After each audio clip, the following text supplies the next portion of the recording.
इथे फक्त दागिने नाही तर पिढ्यानपिढ्यांचा विश्वास मिळतो. परंपरेची झळाळी आणि विश्वासाची खात्री.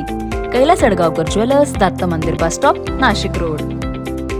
प्रभाग क्रमांक 29 अंतर्गत पवननगर आणि परिसरातील अनियमित पाणी पुरवठ्याच्या समस्येवर सोमवारी सिडको प्रभाग समितीच्या बैठकीत नागरिकांनी तीव्र नाराजी व्यक्त केली.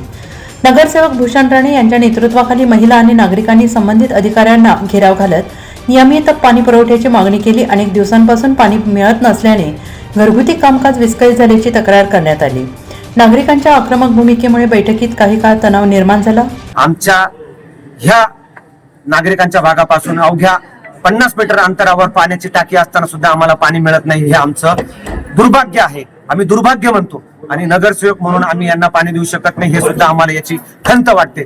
म्हणून आज पहिल्या प्रभाग सभेत आम्ही या सर्व लोकमान्य नगर तुळजाभवानी चौकातील नागरिकांचा मोर्चा आणून आज अधिकाऱ्यांना जागा केलंय. 2 दिवसात यांनी जर आमचा पाणी प्रश्न सोडवला नाही तर त्यांना त्यांच्या विभागात खुर्चीवर बसू देणार नाही अशी या ठिकाणी मी ग्वाही देतो. आणि याच्यापेक्षा तीव्र स्वरूपाचं आंदोलन आज फक्त ही झाकी होती, पण 2 दिवसात जर यांनी प्रश्न सोडवला नाही तर यांचं खुर्चीवर बसणं मुश्किल करू असं या सर्व नागरिकांच्या वतीने मी सांगतो.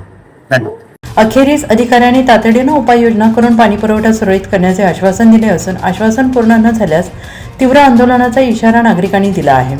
NCN न्यूजसाठी सचिन दिवटे, नवीन नाशिक.